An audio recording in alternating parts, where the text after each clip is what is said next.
Bonjour, je suis Clémentine Durnez.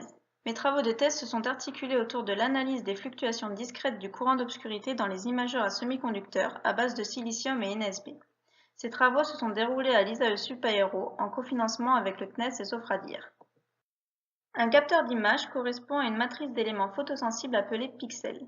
Les plus répandus sont à base de matériaux semi-conducteurs, c'est-à-dire qu'il existe une bande d'énergie interdite qui sépare les porteurs libres des porteurs immobiles.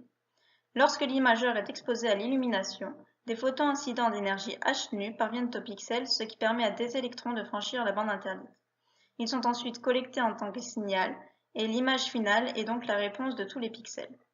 Dans le domaine du visible, c'est le silicium qui est généralement utilisé. Dans l'infrarouge, c'est plutôt l'InGaAs, l'INSB ou l'AlGaAs-CDTE. Lorsqu'il n'y a pas d'illumination, donc aucun photon incident, du signal peut toujours être collecté. Cela est dû au fait que le semi-conducteur n'est pas un matériau parfait. Il contient des défauts qui induisent des niveaux d'énergie dans la bande interdite.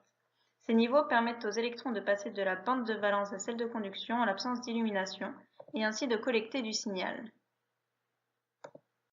Dans ces travaux, c'est un signal particulier qui est étudié, le signal des télégraphistes ou RTS pour Random Telegraph Signal.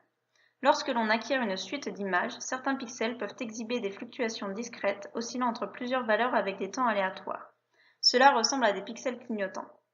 Comme les performances des capteurs d'images sont de plus en plus accrues, ce type de signal devient limitant. Par exemple, il devient impossible de soustraire le signal d'obscurité au signal utile puisque l'on ne connaît a priori pas le niveau de courant d'obscurité à l'instant T. Cela peut aussi porter à confusion dans la détection d'éléments très lointains tels que des étoiles par exemple.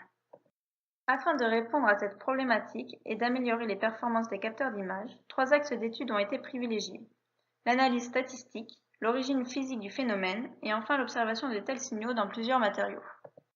L'analyse statistique permet d'extraire les caractéristiques des signaux, c'est-à-dire l'amplitude, les constantes de temps, le nombre de niveaux, mais aussi l'énergie d'activation grâce au comportement en température.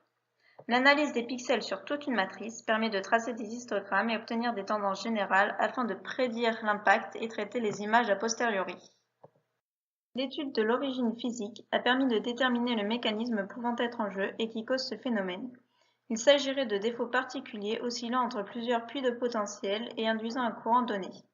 De plus, la localisation de tels défauts dans l'élément photosensible a été analysée. Enfin, des mesures ont été réalisées sur des imageurs visibles et infrarouges afin de comparer les caractéristiques des signaux RTS. Il a été démontré qu'il semble bien s'agir du même mécanisme à l'origine de tels signaux. Ainsi, une corrélation a pu être mise en évidence entre le silicium et l'INSB, mais aussi avec le MCT et l'InGaAs d'après la littérature. Ces travaux ont finalement permis de mieux comprendre les signaux RTS pour mieux pouvoir l'appréhender a posteriori et aussi prédire et mitiguer ce phénomène pour les futures applications.